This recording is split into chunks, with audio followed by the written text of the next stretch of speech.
I'm so glad you're here.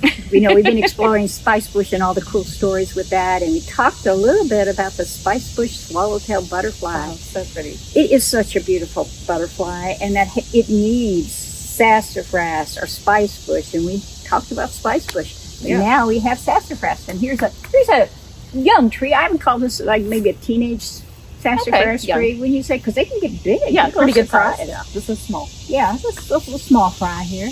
But it's, the leaves are there, and I picked some from my bush at home, or tree at home, because I've got a lot of it. And I wanted to be able to show what you know, and maybe many of our viewers know, are the main characteristics of this. Well, I know one thing is it has 3 different shaped leaves. And that's how I tell when I'm looking at a sassafras. It's got the spoon shape, and the mitten shape, and the fork shape.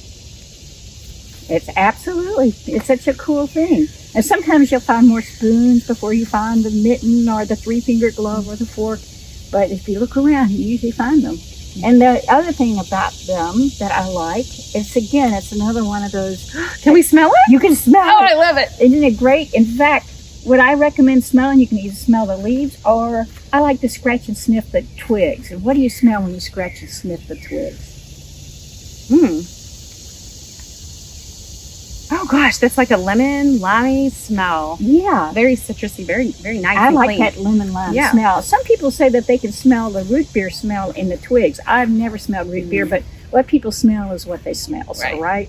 But it's the root beer. A lot of the root beer came from like the root bark of sassafras and sarsaparilla and a lot of those things. All those early root beer recipes. And did you ever get to have sassafras tea when you were a child? I did not. I keep looking for it though. One of these days. Well, I can serve you some, but I have to serve you some that has the carcinogenic substance removed, because the FDA got a little concerned about that many years ago. But, people drink sassafras tea all the time, but they didn't drink it all the time. They drink it seasonally. Seasonally, they did it more as a spring tonic, and, they call it a blood thinner, whether it thinned the blood or not, but it certainly made them feel good and tasted good. Right. So my father would go out and dig up young sassafras trees and scrape off that outer bark and simmer it and make the tea. Make the tea. I bet it was delicious. But it was. But you can find Pappy's sassafras extract in the supermarket, usually at Kroger's,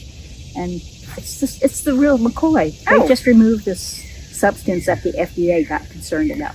Okay, so I'll have to be on the lookout for on the lookout for it. And I think the FDA is a little less concerned than they were. Because, by the way, sassafras, in addition to being the other host plant for that marvelous zebra swallowtail butterfly, it is also a plant that was used to thicken stews. Oh, wow.